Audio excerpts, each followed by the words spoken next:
fame. If you win it, comes and goes in a minute.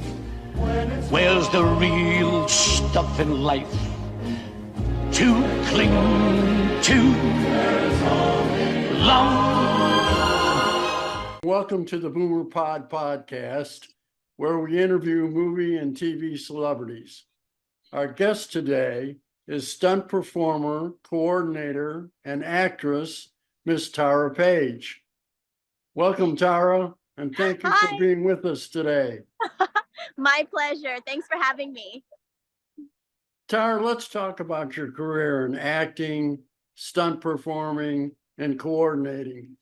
How did you get started, and how did these roles develop?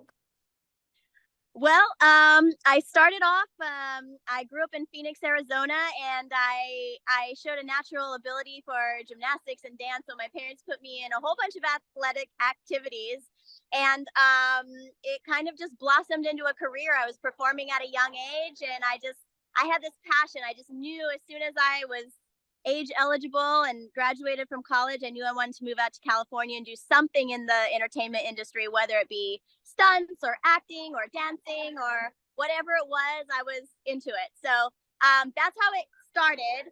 And I always say my path, I could tell everybody like word for word exactly how I did it, and it would be completely different for everyone. But for me, I think the gymnastics really gave me a leg up, because every time I'd go into an audition and I just do like a rounded back handspring full twist, and then they'd be like, oh, you got the job because you can dance and you can do all this cool tumbling. So I really attribute a lot of my success to the fact that I was also able to use my gymnastics skills and, ultimately able to build a resume and work with coordinators and then get rehired on jobs, and it kind of snowballed from there.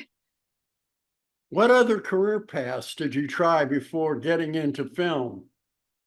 So when I moved out to California, I didn't even know what stunts was. I remember I was on the set of Elizabethtown, and there were people that were setting themselves on fire, and there was this like big bird that was falling from the sky, and all these people were running from it. And I thought like, well, it's not dance, it's not acting, it's not extras. Or like, what are these people doing? Like, what is this category? And ultimately, I talked to one of the coordinators, and they're like, oh, this is stunts. This is like the action side of the industry. And I said, oh, well, like, how do I get into that? And they said, well, you need to get an agent, and you need to get your name out there, and you need to start working with coordinators. So I did that. I remember I had like a 2-week intensive where all I did was run around and look for stunt parts and look for agents and like push my name through every door. And I got really lucky. There was an agent who was just starting out, who was looking for people to promote her resume. She had just left a bigger agency. So when I teamed up with her, she actually pushed me through a lot of doors. And, once I started working, then people could see my skill level, and it kind of went from there. But I really had stunts was not even on my radar when I moved out to California. I was thinking more like dancing, music videos, acting, all that jazz. So yeah. Well, tell me about some of your movies. How about Stick It, as the gymnast Trisha Skicklin with Jeff Bridges? Stick It was one of my favorite projects. I just absolutely had a blast. It combined my two passions, which was acting and gymnastics, being athletic. So it was really an honor to be on the show. And I didn't know about the audition until a friend of mine told me. And he was like, there's this gymnastics movie that's coming out, and you just finished your gymnastics career. So, you still have your skills, and now you live in LA. And it was just like a perfect whirlwind of timing and skill. And he was like, you should audition. And I was like, it's a big Disney project, like, who am I? But I did. I auditioned, and through a series of castings and auditions and callbacks, I ended up getting the part. So I'm like, it's just amazing to me always when these things happen, how it does, because you could roll a dice and hit a million different scenarios, and none of them would be the one that your life path takes. Tell me about your experience in the movie. Filming Stick It? Right. Well, it was the time of my life, really. I got to work with Jeff Bridges. I got to work with Missy Peregrym and Vanessa Lenges, who are some of my favorite performers. So I was in heaven. I was doing gymnastics. We had to train for 6 weeks before we even started shooting the movie. Just getting ourselves in shape. The director was really like a purist. She really wanted to make sure everything was just so, like, that, the gymnasts looked like gymnasts and that the storyline was accurate and all that stuff. So we had to really, we had a very meticulous schedule when we went on set. And, but I really appreciated that, because as a gymnast, when you watch a gymnastics movie, you want to see what it's really like. And I'm sure it's the same. Like if you're an ice skater watching an ice skater movie, or a football player watching football, you want to see, you want to see what it's actually about, not just, oh, this is some foo-foo storyline that would never happen. So I super appreciated the fact that she was, very on top of that as far as the technical aspect. And I just had a blast. I mean, I was on set for probably 2 months, 3 months, and just doing gymnastics and being part of this amazing movie that's now a pillar in time as one of the greatest gymnastics movies. So I was honored to be a part of it. How about Weeds in 2012 as Jammer with Mary Louise Parker? Yeah, that's an interesting story. So I'm not a roller skater. My agent submitted me as a roller skater. And not just a roller skater, like a derby roller skater. So you know how the tracks are like at an angle, right? This is something that you can't really fake. But here I am, like, they're like, oh yeah, she's a roller skater. She looks the part and she can act and all this stuff. So they sent me to set, and because I did the lines and I did the audition, they liked my look and like the acting and everything. And then they're like, great, can you roller skate? And I was like, yeah, I can roller skate. And they're like, how about backwards? And I'm like, not really backwards. And they're like, how about on a slant? And I was like, I've never been a roller girl, but for some reason they are just like, great, you have the part. So I got there, and it was, so the thing about working with, so they brought in a team of roller derby, like an actual competitive team. And those girls were not stunts. They were like the real deal. So when I said like, hey, I'm just stunts and I'm just here and I'm just like looking the part and I'm going to take the fall and I'm going to do this. And they're like, great. And then they would just push me. They wouldn't do like a stunt push. They were like in a match when we were shooting, and they would just like push me out of the way and I would just go splat it.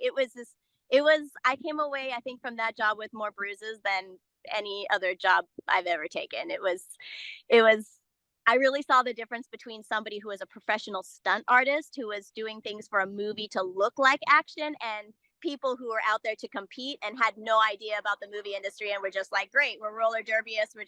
She's an actress, but whatever, she's part of our team. So we're just going to try to like prevent her from getting the goal, which was their character to do. So that was an eye opener. Did you get involved in any other part of the movie other than the actual roller skating? I just was in that one episode of Weeds. Yeah, but a friend of mine that I had known for years and years and years was actually one of the stars. Hunter Parrish is one of my good friends, and he was on the show. So when I got the part and I saw him in hair and makeup, I was like, oh, I know you. I've known you since back in like Texas and back in high school and everything. So yeah, it was fun. It was fun time. It was a good show. But I did learn the hard way that I'm not a roller derby girl. Ooh. How about A Nightmare on Elm Street with Rooney Mara? Oh, I had a good time on that show too. That was some intense stunts. I actually was nominated for a Taurus Award, which is the Oscars of the stunt world, for that show. That was intense. I was being thrown into walls there was like a 300 guy at the top of a ladder, and on action he would just jump off the ladder and whip the thing down, and I would go smashing into the wall, and there was candy glass everywhere and stuff. That was an intense stunt show for sure. But I really enjoyed working with Rooney Mara particularly. She's a very, very amazing actress and one that I respect a lot. So I actually got to work side by side with her and a lot of other really cool people. And the prosthetic work was amazing. I know one of my friends was playing the Freddy Krueger role, like the monster part, and he was in prosthetics for 10 hours a day. I mean, it was just the detail that these movies have for their action it's pretty intense. What do you consider your greatest accomplishments, Tarah? My greatest accomplishment. I have a few accomplishments that I'm very, very proud of. The first being, I was a bronze medalist on balance beam at the USA National Championships back in 2001.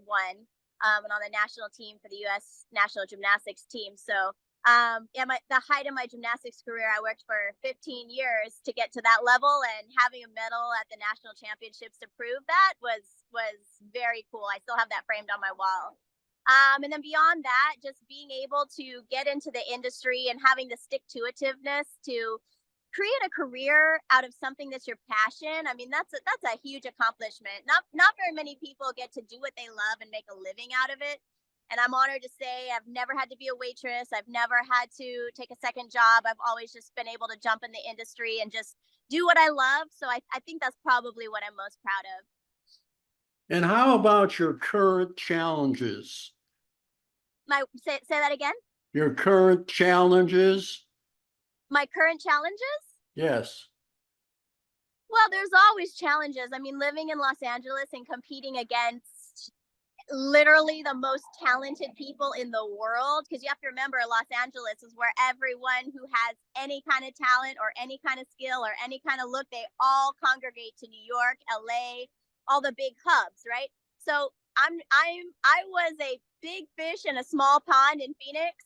And then when I came in, I was a little fish in a very big pond, and I had to basically create a world where I was, my fish size was getting bigger, and to compete with the people that were out here. And so it is a challenge, because you're up against your friends, your rivals, other really talented people. You're just up against everyone, and you have to be your best every day. So you just have to learn to appreciate the little stuff. Every role is a blessing, and I've been really fortunate to be able to kind of, step right into these bigger movies and TV shows. So I definitely handle the challenges with a mindset of putting my eggs in multiple baskets. So if something is up one day or something is down one day, I don't let it affect me mentally like it's the end of the world. So that's kind of how I deal with it. And where do you hope to be in the next 5 years? In the next 5 years, that's a good question. I do love the path that I'm on. I really enjoy what I'm doing.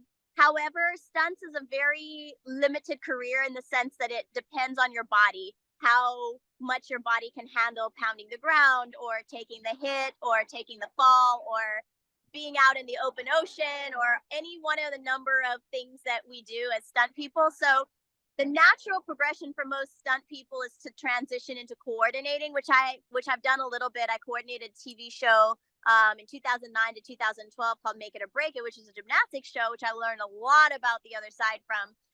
But I think that if I could see myself in 5 years doing anything different, I think it would be transferring over more into the production side or the coordination side so that I could give my body a little bit of a rest. And how about acting? Anything specifically? Yes. Do you see yourself doing any more acting? Yes, I do love acting. I just had a movie go to Comic-Con last year, and it was phenomenal. I just remembered every time I do an acting part, I just remember how much I love that. I mean, I love stunts. I absolutely adore stunts, but it is such a nice change in performance to be able to be in front of the camera and to be able to pretend to be a different character and have that come through on a screen. So yeah, I would say I definitely see myself doing more acting in production in the future. And what can you tell us about your home and your heritage? Well, my heritage is Norwegian. From my mom's side is a German Swiss, and my dad's side is predominantly Norwegian. And I got really lucky. I did one of those 23andMe with where you do the DNA swabs several years back, and I ended up finding out my pie chart is mostly Norwegian. And so I put it out online, thinking like, oh, that's cool. Like now I know like who I am. And I got a response back from a lady who lived in Norway, just north of Bergen.